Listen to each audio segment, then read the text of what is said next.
আসসালামু আলাইকুম, কেমন আছেন আপনারা? আমি আজকে নিয়ে এসেছি পেঁপে ও ছোলার ডাল দিয়ে ডিমের রেসিপি। এটা একটি নতুন রেসিপি, আমার খুবই ভালো লেগেছে এটা। আপনারাও ট্রাই করবেন। আমি প্রথমে পেঁপেকে কেটে সিদ্ধ করে নিলাম। তারপর আমি আরেকটা প্যানে দিয়ে দিলাম সরিষার তেল, দিয়ে দিলাম হলুদ গুঁড়া, লবণ, দিয়ে দিলাম মরিচ গুঁড়া, দিয়ে সিদ্ধ করা ডিমগুলো ভালো করে একটু ভেজে নেব। ভাজা হয়ে গেলে আমি উঠিয়ে নেব। এরপর আমি দিয়ে দিব তেজপাতা, জিরা ফোড়ন, দিয়ে দেবো রসুন কুচি, পেঁয়াজ কুচি, দিয়ে একটু ভালোভাবে নাড়াচাড়া করে আমি পেঁপেগুলো একটু ভেজে নেব। পেঁপেগুলো একটু হালকা ভাজা ভাজা হয়ে আসবে, তখন আমি দিয়ে দেব রসুন বাটা, আদা বাটা, জিরা বাটা,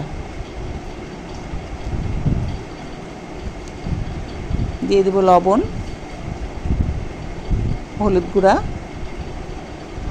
ধনিয়া গুঁড়া, মরিচ গুঁড়া, সামান্য একটু পানি দিয়ে আমি মশলাটি ভালো করে কষিয়ে নেব।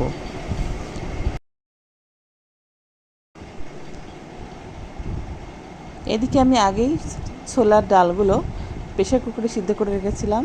এরপর আমি দিয়ে দেব কিছু রসুন, কাঁচা মরিচ কুচি, দিয়ে পেঁপেগুলো ভালো করে কষিয়ে নেব।